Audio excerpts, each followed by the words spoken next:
Hello everyone, welcome to FT Plus Academy for Civil Services.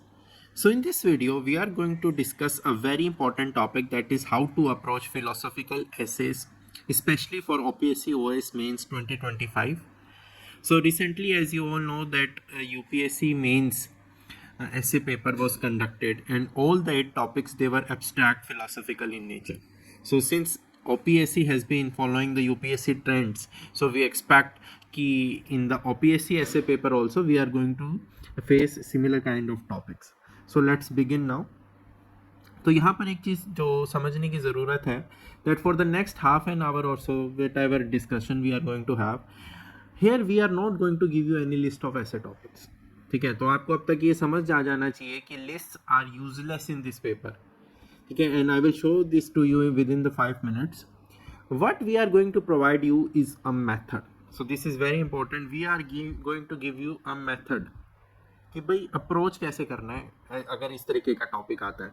So you are going to learn method using this particular discussion, that how we need to understand that we have one unfamiliar sentence in front of us and how exactly we are going to deal with it. ठीक है, क्योंकि यही है आपके ऐसे paper की condition कि भाई आपके सामने अनफेमिलियर सेंटेंसेस हैं. अगर 5 टॉपिक्स हैं तो 5 अनफेमिलियर सेंटेंसेस हैं, 8 हैं तो 8 अनफेमिलियर सेंटेंसेस हैं. तो this is the condition of the ऐसे paper.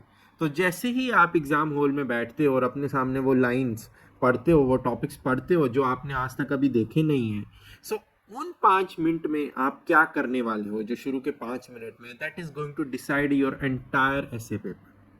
So by the end of this particular discussion, you will be having one process with you, one repeatable process, and we are going to test that process also using the UPSC 2026 paper. So वो process अगर आप अपने essays में लगाओगे, then surely you are going to excel if such kind of topics appear in the OPSC mains papers also. ठीक है, तो अब बात आती है कि ये हमें डिफ़िकल्ट लगते क्यों हैं. जो ये आपके फिलोसफिकल टॉपिक्स होते हैं, ये डिफ़िकल्ट क्यों लगते हैं. अब अगर मैं आप लोगों से पूछता हूँ, ठीक है, so the question would be like, why do you feel the philosophical topics they are difficult in nature. तो कोई भी एक ऐसा सीरियस सिंसियर एस्पिरेंट नहीं होगा जो ये बोलेगा कि आई डिडंट नो इनफ. तो अगर किसी को लगता है कि उसके पास कंटेंट नहीं है, फिर उसका मतलब उसकी प्रिपरेशन स्ट्रॉन्ग नहीं है, that preparation has not been sincere enough. Most of the students, they will point out that they are lacking somewhere in the 4 important aspects. What are those 4 important aspects? सबसे पहला आता है interpretation. भाई मैंने line पढ़ी, ठीक है, तो आपको समझ आया भाई इस लाइन का मतलब क्या है, ठीक है, जो शैलो मीनिंग है वो आपको समझ आ गया, ठीक है, लेकिन जैसे ही आपने उसके ऊपर लिखना शुरू किया, ठीक है, you write 1 paragraph, you write 2 paragraphs, and then you are like, आगे तो मुझे पता ही नहीं लिखना क्या, अब कुछ लिखने को बचा ही नहीं है, and still I have 800 more words to write. So that is the second point, expansion. तो पहला तो हो गया इंटरप्रिटेशन, ठीक है, हम भाई समझ आ रहा है तो शैलो मीनिंग समझ आ रहा है, उसका लिटरल मीनिंग समझ आ रहा है. दूसरा हो गया, चलो आ गया, समझ आ गया, अब उसको मैं लिखूं क्या, मेरे पास तो सिर्फ 200 शब्द हैं लिखने को. Second issue that we face is expansion. Third phase, the third issue that we as aspirants, as students face is balance. हाँ, हम क्या करते हैं, एक लाइन दी हुई है, एक फिलोसॉफिकल लाइन दी हुई है, कोट दिया हुआ है, उसको डिफेंड करते रहते हैं बहुत ज़्यादा एंथू के साथ. We are defending that particular statement for thousands of words. 1000 words की लिमिट होती है, 1200 वर्ड्स लिखते हैं स्टूडेंट्स. अब एग्जामिनर ये पढ़ेगा और सोचेगा कि एक बार भी स्टूडेंट ने मेरी जो प्रपोजिशन थी, जो मेरी स्टेटमेंट थी, उसको चैलेंज नहीं किया. This means this is a school level essay and not a civil services level essay. And try to connect, ठीक है, वो क्यों आपका ऐसे पड़ेगा अगर आपने डिफेंड ही करना है. So that is the third issue that the students face. And the fourth, the one, a very important one, often ignored one, is relevance. हम ब्यूटीफुल सेंटेंसेस लिखते हैं, abstract sentences लिखते हैं, quotes लिखते हैं, we tend to stay in the clouds. There is no human being anywhere in the essay, no institution, no Indian relevance, no Odisha relevance. तो जो भी अब हम टेक्निक्स सीखने वाले हैं इस डिस्कशन के दौरान, वो इन चारों के अराउंड ही घूमेगा. ठीक है, तो you have to understand that these are the 4 problems that most of the aspirants they are going to face. And you also need to remember one thing. I am assuming one thing here. The assumption here is that everyone is having the content. See, if you are preparing for GS, if you have been preparing for GS for the past 1 year or so, so you must have a level of preparation which will be more than sufficient for you to have the content for any philosophical topic that comes in the paper. You have to understand this. तो अगर आप ये सोचते हो कि इसके लिए अलग से किताब होगी, अलग से मेरे को ये फोल्डर मिल जाए, ऐसा नहीं होता. ठीक है, और ऐसा होना भी नहीं चाहिए, because the expectation of the commission of the examiner is something else. He is not looking for your content. Please try to understand this. वहाँ कंटेंट नहीं देखा जा रहा है, कंटेंट भी देखा जा रहा है, but that is not the primary thing. The primary thing is whether you are able to see through the topic. Question है, what is the statement saying about the human life, right. So ये चीज आपने ध्यान रखनी है. आपको ये नहीं देखना चाह रहा एग्जामिनर कि आपको ये टॉपिक का शैलो मीनिंग समझ आ गया. भाई आप जो टॉपिक है उसके अंदर देख पा रहे हो, उसके अंदर झांक पा रहे हो, मुझे वो बताओ, right. So that is that the technique to learn all these things is going to be discussed in this session. So what PYQs are really testing? So the question arises now that PYQs test कर क्या रहे हैं. अगर आप UPSC OPSC के जो पिछले सालों के पेपर्स हैं उनको उठाओ और देखो कि टॉपिक्स हैं क्या, तो आपको पता लगेगा कि सारे के सारे एब्स्ट्रैक्ट स्टेटमेंट्स हैं. These are abstract statements, right. Now the examiner आपसे क्या एक्सपेक्ट कर रहा है? एग्जामिनर आपसे एक्सपेक्ट कर रहा है दैट यू इंटरप्रेट इट. सबसे पहले आप उसको इंटरप्रेट करो कि आपके नज़रिए में, आपके शब्दों में उसका क्या मतलब है. फिर उसको आप ग्राउंड करो ह्यूमन एक्सपीरियंस के साथ. क्योंकि अगर फिलोसफी किसी पर्सन को लेकर हम बात ना करें, then that is just decoration, that is nothing else. तो पहले उसको इंडिविजुअल लेवल पर, ह्यूमन लेवल पर इंटरप्रेट किया जाए, ठीक है. फिर उसको आप सोशल रियलिटी से लिंक करो, widen your thought. So how this particular statement, how this particular quote, it operates between people, between different communities, between different institutions. So वो हमें पता होना चाहिए. Then हमें पता होना चाहिए उस चीज़ का contemporary application क्या है. Where do we see this particular quotation, this particular statement in today's world, in today's India, in today's Odisha? तो वो कंटेम्परेरी एप्लीकेशन आपको पता होना चाहिए. सो जब आप ये चीज़ें कर लोगे, you will arrive at a much broader human insight which is very much larger than the statement which was given to you initially. तो अगर आप ये देखो, ये 1 है, ये 2 है, ये 3 है, ये 4 है, 5 है, 6 है. सो ये 6 स्टेशंस है, ये एक जर्नी है. This is a forward journey and these are the 6 stations which you have to go through. तो जैसे जैसे आप इन 6 स्टेशन से निकलते जाएंगे, आपका ऐसे उतना ही टॉप नॉच बनता जाएगा, आपके मार्क्स उतने ही ऊपर बढ़ते चले जाएंगे. अब आप सोचो कि कहाँ पर मैंने कोटेशंस की बात की, कहीं पर मैंने थिंकर्स की बात करी, कहीं पर मैंने आपके करंट अफेयर्स की बात करी, कहीं पे मैंने आपकी GS नॉलेज की बात करी? नहीं करी. तो ये सब चीज़ें क्या हैं? अगर आप गौर करेंगे तो ये सब चीज़ें क्या हैं? These are raw material. They are useful, but they are at the end material. ठीक है, तो अगर कोई कैंडिडेट 40 कोटेशंस रट के आ गया और ये 6 स्टेशंस वो पार नहीं किया, उसके मार्क्स कहाँ से आएंगे? So what is being tested? What is being tested? The question arises, what is being tested? The test आपका ability to think through an idea हो रहा है. Your ability to recall is not being tested. Those are skills. Skills can easily be built by practice. Are you trying to understand what I am trying to convey? तो यहाँ पर test आपका ability to think, अंदर झांकने की ability को आपके test किया जा रहा है, ना कि ये कि आप कितना अच्छा रटते हो, कितना अच्छा आप वॉमिट आउट करते हो चीज़ों को रट के. That can be learned. That is just practice. You practice, the skill will be refined. It will develop over time. सो ये चीज़ आपने ध्यान रखनी है that you here we are testing your ability to think through an idea. अब अगर हम बात करें आपका जो ये 2026 UPSC मेंस हुआ था, तो यहाँ पर 8 टॉपिक्स जैसे कि होता है यूपीएससी में पैटर्न ऐसे ही था। तो अब ये जो आप टॉपिक्स देखोगे, a throne is a changed bird, a well educated mind will always have more questions than answer, shelving hard decision is the least ethical course, a good learner is one who follows the followers. अब मुझे ये बताओ, ये चार ऐसे आ गए, ठीक है। Now I ask you people, which book would you have helped you open to prepare for these topics? Which coaching module? Which current affairs compilation? Obviously the answer is none. कहीं पे आपको chapter on thrones and birds मिलता है क्या? कहीं पे आपको ये यूनिट मिलता है क्या जिसका नाम हो the paradox of leadership? So this is the exactly point which I am trying to make, that the paper is now built so that topic collection cannot save you. तो अगर आपको लगता है कि आपके पास 100 टॉपिक्स की लिस्ट दे दी गई है और आपका उसमें से कुछ आ जाएगा, तो अगर आपकी ये प्रिपरेशन स्ट्रेटजी है, then you are on the wrong path. आपको क्या बचा सकता है? The only thing that can save you is the process, the journey that I have shared with you initially.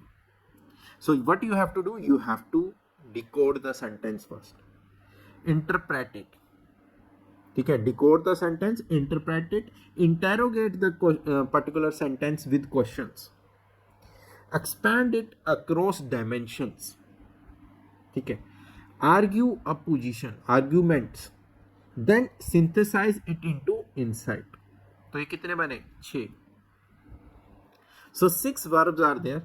So any statement in any language on any morning, ये process, ये 6 आपकी जो verbs हैं, they will be equally valid, ठीक है। तो आपने जो मैंने आपको पहले स्टेशंस बताए और अब ये 6 वर्ब्स बताए, इनको अपने अंदर इम्बाइब कर लेना है। भाई कोई भी टॉपिक आएगा उसको डिकोड करेंगे, इंटरप्रेट करेंगे, उसको इंटरोगेट करेंगे क्वेश्चंस के साथ, उसके एक्सपैंड करेंगे across various dimensions, then we will be making arguments on a particular position, then we will be synthesizing it into insights. So this will give you us a clear picture of the entire essay. तो इसको कैसे use करना है वो gradually मैं आपको समझाऊंगा, इनका क्या मतलब है, कैसे इसको अप्रोच करना है, everything will be discuss. Now the question arises, we will be discussing the core framework now. So the golden rule. So what is the golden rule here? ठीक है, single most expensive mistake that we commit in the examination hall is the sentence that we write in the first minute itself. क्या होता है कि ये और समझने लायक चीज़ भी है कि एस्पिरेंट्स हैं, प्रेशर है, परफॉर्मेंस का प्रेशर है, 3 घंटे कम लगते हैं, पेन हाथ में होता है, एग्जामिनेशन हॉल में क्लॉक चल पड़ी होती है, एंड वी स्टार्ट फीलिंग जैसे जैसे 1 मिनट चला गया, 2 मिनट चला गया, that we have started to lose. तो वो क्या करते हैं, straight away they start writing, भाई ये लिखने की रेस है। बट एक सिंसियर स्मार्ट स्टूडेंट क्या करेगा, before writing a single dot on the paper he will run 4 steps. So अगर आप देख पा रहे होंगे दिस इडमा स्टेप्स। सो पहला चीज इंटरप्रेट, कि ये स्टेटमेंट मैंने पढ़ी, ठीक है, इसका क्या मतलब, ये एक लाइन लिखी हुई है, मैं अब इस लाइन को अपने शब्दों में बोलूंगा। तो अब यहां पर आपका क्या टेस्ट है, अगर आप उस लाइन को अपने शब्दों में बोल पा रहे हैं, इसका मतलब आप उसका मतलब समझ चुके हैं। लेकिन अगर आप उस लाइन को अपने शब्दों में नहीं बोल पा रहे हैं, you are not ready to write final, इसका मतलब अभी टॉपिक आपको समझ नहीं आया। अभी मैं सिर्फ उस लाइन के समझने की बात कर रहा हूँ, लिटरल मीनिंग की बात कर रहा हूँ। जब आपको इसकी इंटरप्रिटेशन, उस लाइन का मीनिंग समझ आ जाए, वो बोल क्या रहा है, then we move to the next step, that is the deconstruct. तो यहां पर हमने क्या करना है, एक स्टेटमेंट गिवन है, जैसे यही ले लो आप, ठीक है, यहां पे कुछ कीवर्ड्स हैं, so you will be breaking that sentence into its keywords. चलो भाई 3 कीवर्ड्स हैं, ठीक है, कितने ही कीवर्ड्स हो सकते हैं। Now I know the keywords and now I will say that what is the relationship between these two, what is the relationship between these two, what is the relationship between these two, what is the combined relationship between the 3 words. So you have to break the statement into keywords and then you have to say the relationship between them. And then the next thing that you will be doing in this step is ask what the statement is quietly assuming, कि क्या assumptions हो रही हैं यहाँ पर, ठीक है, तो पहले मीनिंग हुआ, दूसरे में हमने डीकंस्ट्रक्ट किया, अब तीसरे में आप क्या कर रहे हो, map. So mapping is nothing but what dimensions can you explore. तो ये पैराग्राफ का मतलब नहीं है, ये अभी हम पैराग्राफ पे नहीं आए, हम कह रहे हैं कि कौन से टेरिटरीज में जा सकते हो.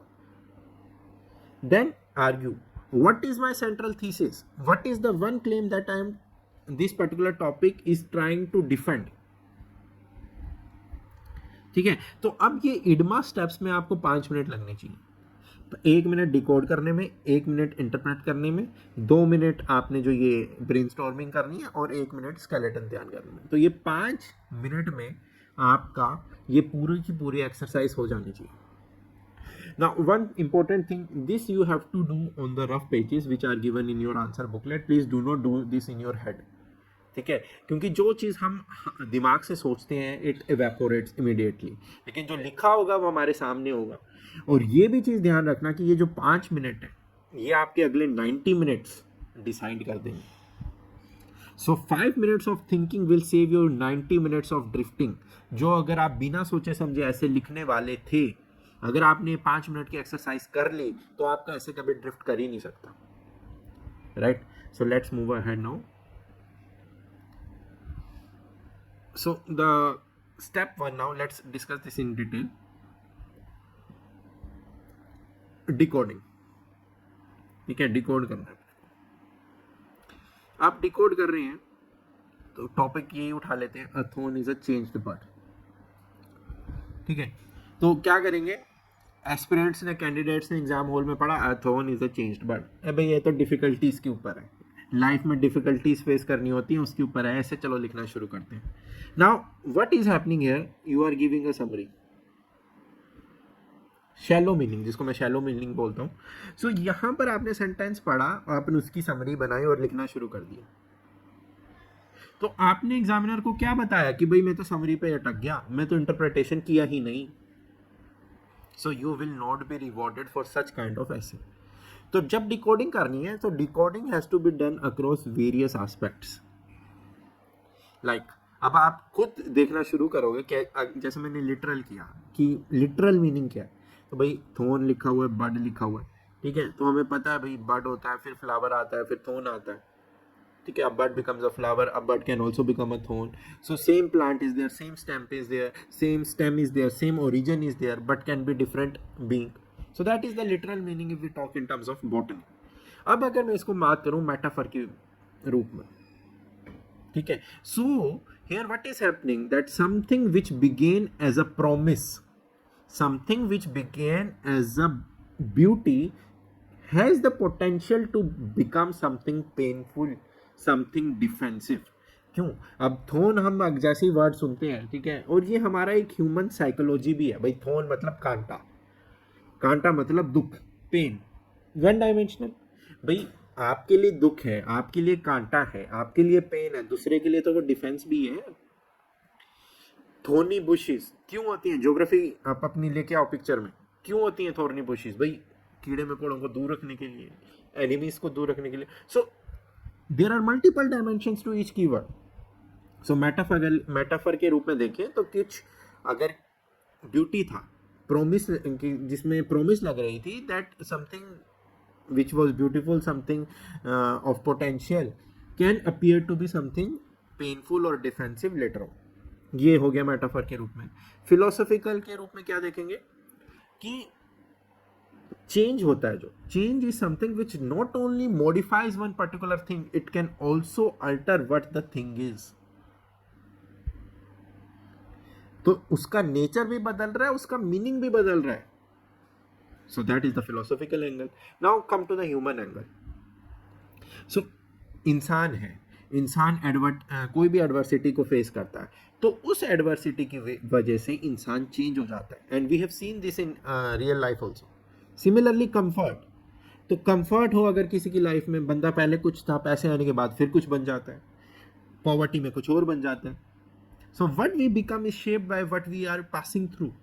सो that is the human angle. And similarly we can have the social angle. So this means progress, it can have unintended consequences. तो अगर आप कोई भी रिफॉर्म प्रोसेस लेके आ रहे हो, आपने कहा कि भाई ये टारगेट मीट होना चाहिए, भाई वो आपने सोचा था, लेकिन उसके साथ ये भी हो रहा है, something which you never planned for.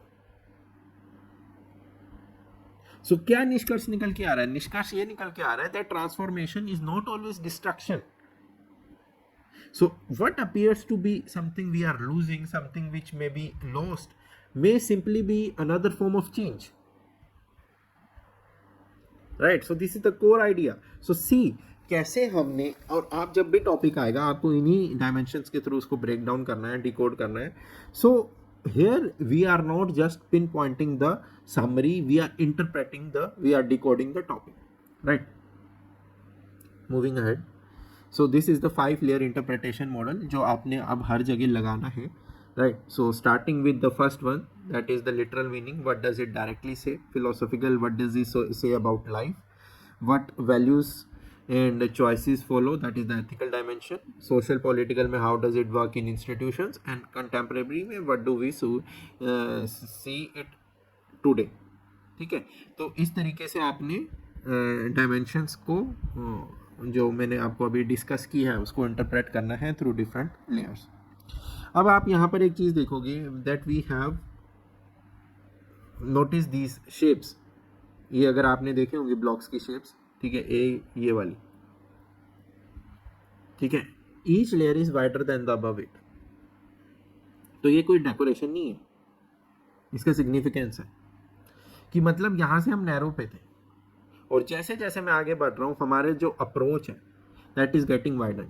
Code से शुरू किया, कोड को आइडिया से लिंक किया, आइडिया को ह्यूमन बिहेवियर से लिंक किया, ह्यूमन बिहेवियर को सोसाइटी से लिंक किया, सोसाइटी को गवर्नेंस से लिंक किया, गवर्नेंस को टुडेज वर्ल्ड से लिंक किया.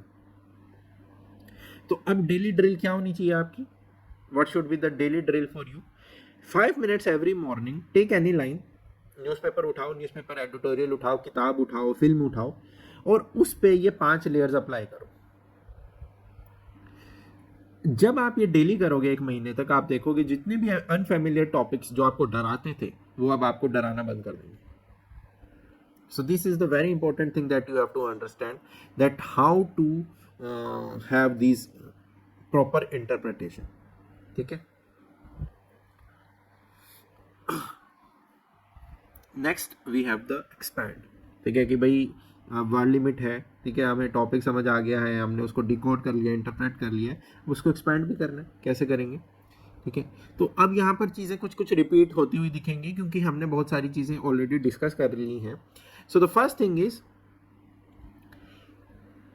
हम क्या कोशिश करते हैं, each one of us we try to write longer, more adjectives, more restating of the content again and again, more filler content. तो वो एग्जामिनर को एकदम दिख जाता है, बहुत ज़्यादा एक्सपीरियंस होता है. So you do not have to generate paragraphs, you have to generate dimensions. तो ये चीज़ ध्यान रखना, ये एक बहुत ही इंपॉर्टेंट की लाइन है आपके लिए कि don't generate paragraphs, the focus should be on generating dimensions. So here we have given 8 dimensions to you people. ठीक है. अगर आप इन 8 डायमेंशंस को कवर करते हो सो मोर एंड लेस आपका कंटेंट 1000-1200 वर्ड्स का बन जाता है. So first is the individual dimension, that what does this particular statement means for one human being internal. ठीक है. Family and relationships, that how it works between people who love each other. So that is family and relationships.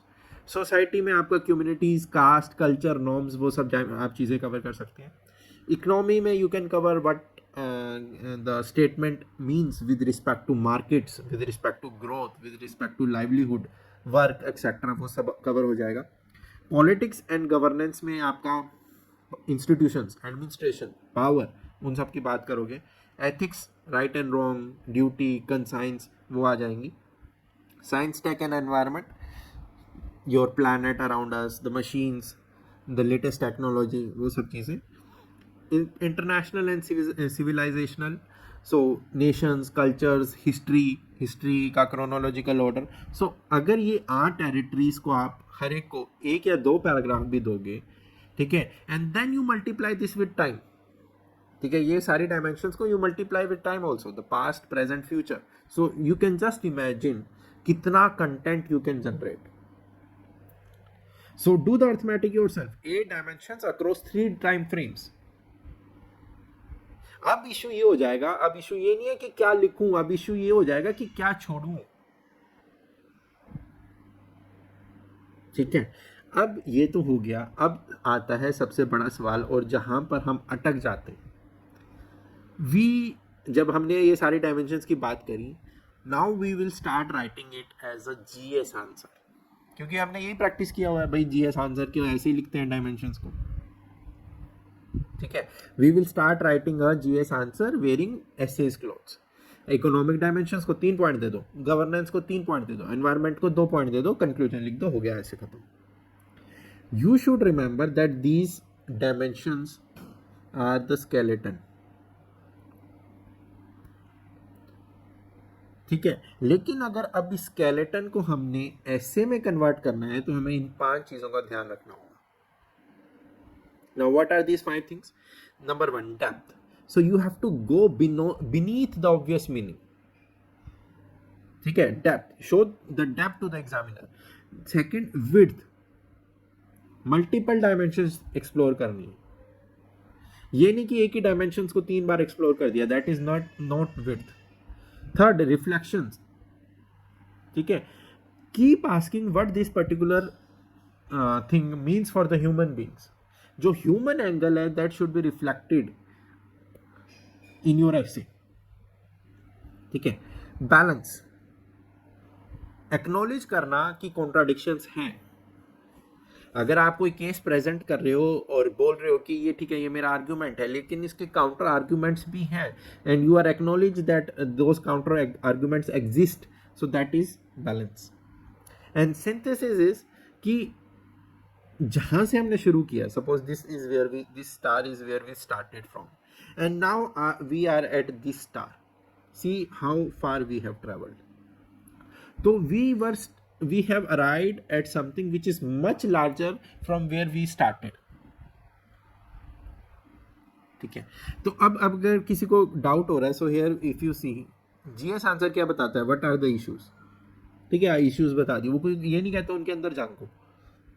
ऐसे क्या पूछेगा, philosophical ऐसे क्या पूछेगा, ये issues आपको क्या रिवील करते हैं अबाउट लाइफ।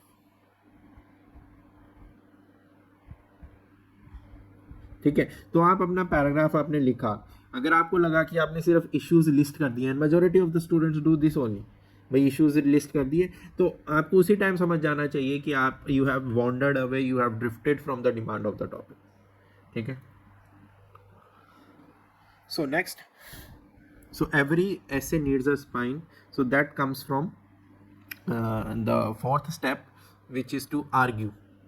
ठीक है, तो आर्ग्यू, स्पाइन का मतलब क्या, पहले तो स्टूडेंट ये पूछेंगे स्पाइन का मतलब क्या। Spine means one sentence that you are willing to defend for 1000 words.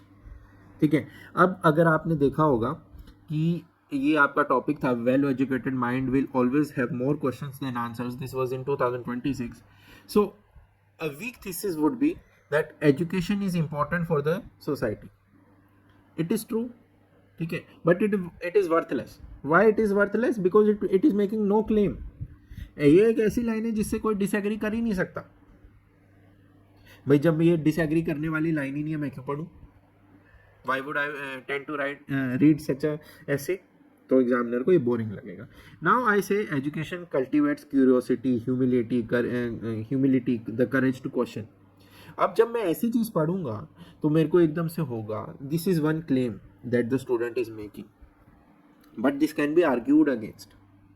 And जैसे ही आर्ग्यूमेंट वाला एंगल आ जाता है, एग्जामिनर को एकदम से खुशी होती है, चलो भाई कुछ तो मसाला मिला।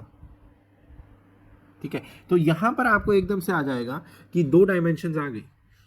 Y is it true, first of all, number 1। Secondly, जहां पर ज्यादा मार्क्स मिलेंगे, is it always true? Excessive, अगर क्यूरियोसिटी की बात चल रही है, अगर हम हर चीज को बहुत ही एक्सेसिवली चीज़ों को क्वेश्चन करने लग जाएंगे, so that will lead to paralysis. अगर कोई दिमाग सारा टाइम किसी चीज को क्वेश्चन करता रहे, अच्छा ये अच्छा, फिर वो डिसाइड कब करेगा? Are you getting my point? So if the administrator is such that he just asks questions and doesn't decide, so that means that the concerned person is not a good administrator. Obviously the counter perspective will bring in maturity in the essay, so that is very important. But we have to understand, but just asking the questions, that is also wrong. ठीक है, तो ये हमेशा याद रखना, the counter argument in your essay. तो counter argument is एक statement given है, क्या उसका अपोजिट भी एग्जिस्ट करता है, if yes touch that, right. So this is the framework, ठीक है। तो yes we the thing that we just discuss, yes why the statement is true, ठीक है। so here you will be giving the best version of it कि कैसे मैं इस चीज़ को डिफाइन करूँ। फिर आप बताओगे but there are certain conditions where this statement breaks.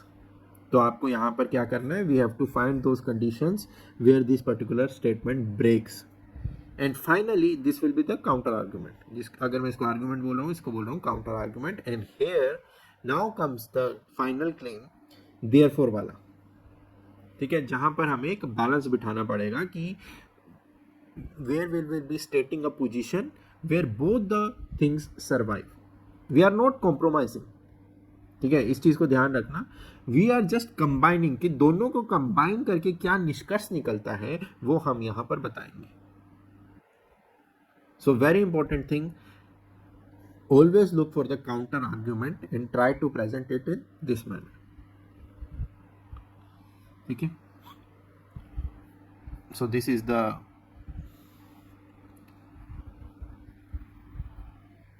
example illustration now, ठीक है। so examples are servants of the argument। so यहाँ पर आप एग्जाम्पल्स कैसे दे सकते हो, ठीक है, ये एक इम्पोर्टेंट चीज़ है। अब हम इलस्ट्रेशंस का सोचते हैं कि कोर्स डालें, इलस्ट्रेशंस डालें, केस स्टडीज़ डालें, तो उनको कैसे यूज़ करना है। So we can categorise them into historical, contemporary, governance related, everyday life, philosophical, ठीक है। तो हर एक की अपनी एक एडवांटेज होती है। For example historical, we can use them for moral and constitutional register. Contemporary for immediate, अगर हमने किसी चीज़ की इंपॉर्टेंस दिखानी है, रेलेवेंस दिखानी है, ठीक है। governance in those paragraphs we can use where we want to show that how one should think like an officer, ठीक है। तो हर एक एग्जाम्पल का अपना एक सिग्निफिकेंस होता है, अपना एक इम्पोर्टेंस होता है। तो यहाँ पर हमने क्या चीज़ नोट करनी है, that when we are using the illustrations और the examples, that once we state the example, ठीक है, से इन 1 to 2 lines you have stated the example, then you have to explain that in 1 to 2 lines, and finally link it back to the thesis. State it. Number 1, state it. Number 2, say what it demonstrates. Number 3, connect it back to your spine, your central thesis. उससे आप इसको वापस से match करो। तो ये चीज़ students again they miss, they just state the example and leave it to the examiner, please decipher yourself. तो वो चीज़ नहीं हमने करनी है। We have to state the example, we have to explain it also, and we have to link it back to the thesis statement also. अगला चीज़ है जो आपको बहुत ही एडवांटेजियस है आप लोगों के लिए, that is the Odisha advantage that you are having, that just because you are writing a state PCS exam, you will have tremendous examples related to your state, चाहे वो डिजास्टर से रिलेटेड हो, कोई स्कीम हो, ट्राइब से हो, coastal environment, पंचायती राज, तो हर एक idea you can use for evidence. फिर वही चीज़ आपने जो ध्यान रखनी है, that you will not be using them for decoration, कि बस दिखाने के लिए भाई मेरे को एग्जाम्पल आता था so I have added that, ठीक है।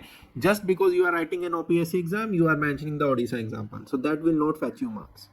You will be using the examples to prove your claim, ठीक है। So locally rooted but universally relevant, so this should be your idea, right. Then introduction and conclusion. So in introduction and conclusion you have many ways to start the answer. Number 1, anecdotes, paradox, historical moment, conceptual definition, metaphor. Anecdote क्या होता है कि आप एक small human incident बता रहे हो जो कि पूरे आइडिया को एक्सप्लेन कर दे। पैराडॉक्स, आप जो कॉन्ट्राडिक्शन है स्टेटमेंट में, जो कॉन्ट्राडिक्शन मेंशन्ड है वो ही आप इंट्रो में बता रहे हो। हिस्टोरिकल मोमेंट का मतलब है यू आर रीडर को आप उस टाइम पीरियड पे लेके जा रहे हो जहाँ पर ये स्टेटमेंट फिट बैठता है। कंसेप्चुअल डेफिनेशन मीन्स कि you are defining the central term, ठीक है, and then you are letting the definition do its work. Metaphor सिर्फ तब यूज़ करें, मेटाफर और quotation based introduction when you feel it is genuinely apt for that particular statement. तो यहाँ पर कोई भी यूज कर सकते हैं, लेकिन ध्यान रखना है क्या आपकी इंट्रोडक्शन इस क्वेश्चन को आंसर कर रही है, what does this particular statement mean. जहां पर आपको लगता है कि मेरी इंट्रोडक्शन इस चीज को आंसर कर रही है, use that definition in what ever manner you want. Similarly अगर आपको, और ये चीज ध्यान रखिए, इंट्रोडक्शन से अटेंशन गैदर होता है, so the examiner will be attracted towards your essay. Now conclusion का क्या काम है? Conclusion will give you the marks. It is the ending, it is the ending we are talking about now. तो ये आपको marks देके जाएगा. तो यहां पर एक चीज ध्यान रखनी है, we have to return to the central idea. ये चीज गलती करते हैं students. We started with something, let's say this is the starting point. ठीक है, मैं इसको रेड कलर से मार्क करता हूँ. This is the starting point, we started the journey, then we have to come back. This is the conclusion. Let's say this is the conclusion with the purple mark. ठीक है, so we have to close this loop. So we have to close this loop. So we have to synthesize, or we have to bring the arguments together, including the counter argument. So you have to show that your position survived this counter argument, and then we have to elevate. जो मैंने बात की थी कि यहाँ से अगर एक स्टार से शुरू हुए थे, स्मॉल स्टार से, तो we are moving at a larger star now. So we are lifting the thought into a broader human insight. तो जहां से शुरू किया था, रीडर ने यहां से पढ़ना शुरू किया था, we are leaving the reader at something larger. So that is the meaning of the word elevate, right. So let's quickly practise now. So let's take this. Tone is a changed bird. ठीक है, इसी को करते हैं practice.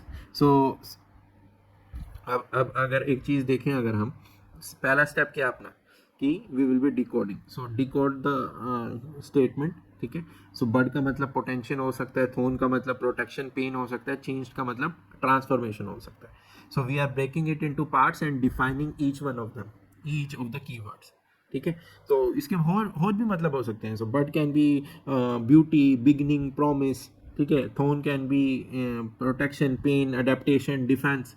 ठीक है, changed, transformation, it is not destruction, it is not replacement. तो ये सब चीज़ें आ गई. Step 2 is interpret. ठीक है, we will be interpreting that one particular sentence into many words. So what is the interpretation here? That what appears to be a negative transformation may have emerged from the very process that one produced something beautiful. ठीक है, so this is our interpretation for the, and this will be the basis for your interpretation. तो जब आप different keywords के different meanings को decode करेंगे, आपको समझ आ जाएगा कि लाइन के फर्दर क्या मतलब हो सकते हैं, right? Now the step 3 is to generate questions. now ये एक ऐसा स्टेप है which the students they tend to skip. ठीक है, तो यहाँ पर आपका ऐसे प्रोड्यूस होता है. so please do not skip this step. तो कैसे questions? Can beauty become pain? Can adversity create strength? Can protection itself become a source of harm? Does progress necessarily generate new problems? Is transformation reversible? तो इस तरीके सारे questions आपके अंदर उठने चाहिए, दिमाग में उठने चाहिए. ठीक है, तो and I have only told you certain. इसके अलावा भी there can be number of other questions that can arise, right. So then you will be building.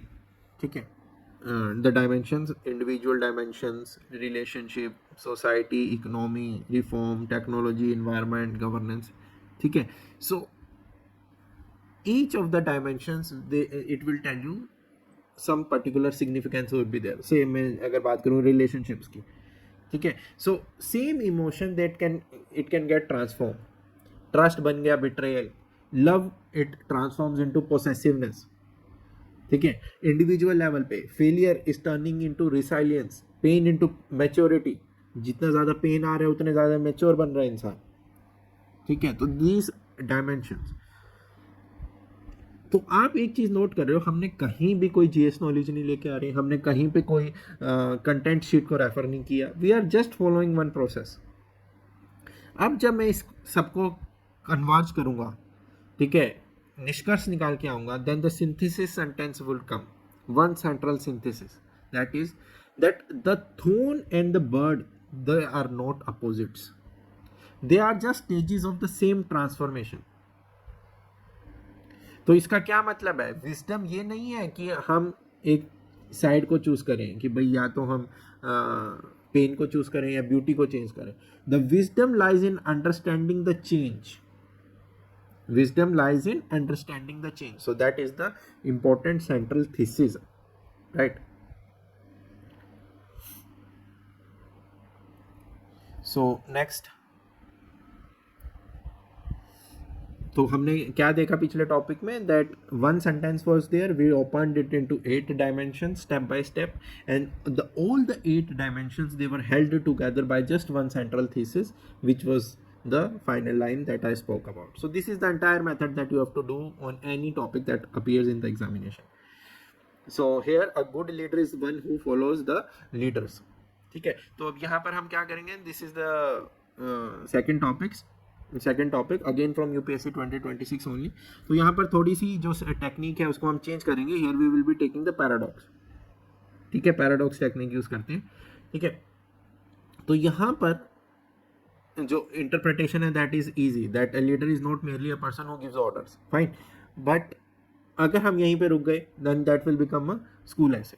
तो यहाँ पर आपको पूछना पड़ेगा what does this mean, word follows mean. ठीक है, तो फॉलोज के there are multiple dimensions now. It can mean listens, it can mean learns, responds, observes, empowers, serves, adapts. ठीक है, so this is your paradox itself is your introductory line. So how can a leader lead by following something? So this paradox itself is your introduction.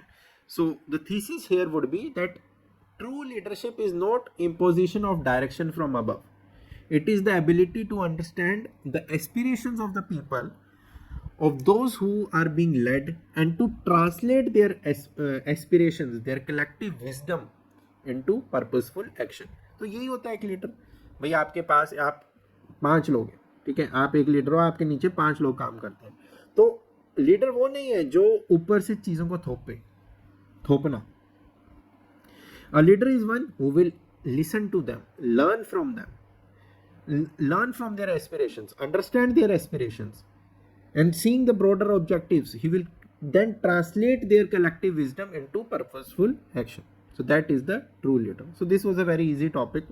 ठीक है, easily इसको आप decipher कर सकते थे, right? So these are the dimensions that we need to cover here at individual level, organizational level, democracy, governance, grassroots, crisis level, right? So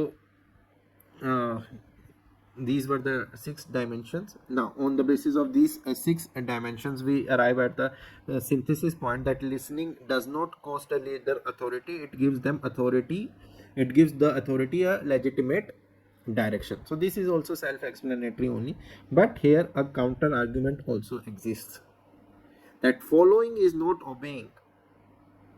ठीक है, तो we need to listen, we need to understand, then challenge and lead towards a larger purpose. तो आपने क्या करना है, तो जब भी आप डायमेंशंस कवर करते हो, डायमेंशंस के बाद आप अपना सिंथेसिस निकाल के लेके आते हो, तो जस्ट सी कि क्या उस सिंथेसिस लाइन का काउंटर भी है. ठीक है, क्योंकि जो leader who will only echo what the crowd is saying, that is not a leader per se, he is a populist. Crowd क्या होते हैं, the crowds can be frightened, they can be wrong. So the sequence is that you need to listen to them, you need to understand them. ठीक है, you can challenge their thoughts, you can challenge their ideas, and then lead them towards the larger purpose, right? So this is how you are going to approach these 2 essays, and these were from your UPSC 2026 exam. So this is the final now, the philosophical essay formula in a nutshell we can say. So first, interpret, deconstruct. Second, third, dimensions. Fourth, thesis statement. 5, argument. 6, counter argument. 7, illustrate. 8, synthesize. 9, elevate. So these 9 are the most important things which you will be doing in the entire essay paper, which is philosophical in nature.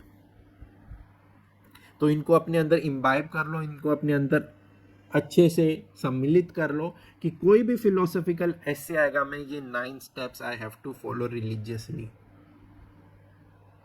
चाहे वो कोई भी ये 9 step किसी भी चीज़ पे लागू है, थोन है, लीडर है, वेल एजुकेटेड माइंड है, कोई भी ओपीएससी आपको सेंटेंस दे दे फिलोसॉफिकल, यही चीज़ आएंगी. So what you have to understand, you have to understand, do not, ये मैं लाइन लिख देता हूँ, don't explain the topic, explore the world inside it. This is the summary of entire thing that we have discussed. Explaining is what a summary does, exploring is what an essay does, and that difference is worth जो भी आपको marks मिलेगा. Now this is the assignment for you all people. What you will be doing, you will be doing some practice. जैसे मैंने आपको बताया था एक during the discussion, ऐसा ही है कि आपने 5 minute, you will be doing 5, just a moment, 5 minute pre writing exercise करोगे आप, ठीक है. So you will not be writing the essay per se, so you will be taking a page of paper, you will be taking the topic, then you will be doing decoding, interpreting 5 questions, 8 dimensions, 1 thesis. ये जो पूरा argument है, decode, interpret, 5 questions, 8 dimensions, 1 thesis, and उसके बाद जो steps आते हैं, अगर काउंटर है, सिंथेसिस है, वो चीज़ें, ये आपने करना है ऑन अ रेगुलर बेसिस, ठीक है. If you have time, try to do on a daily basis 1 essay topic. If you do not have time, at least 3-4 topics each week you have to do before the actual exam, and once you do this thing, you are going to surely excel in your philosophical essays if you write them in the actual paper. Okay, then, thank you everyone, best of luck for your examination.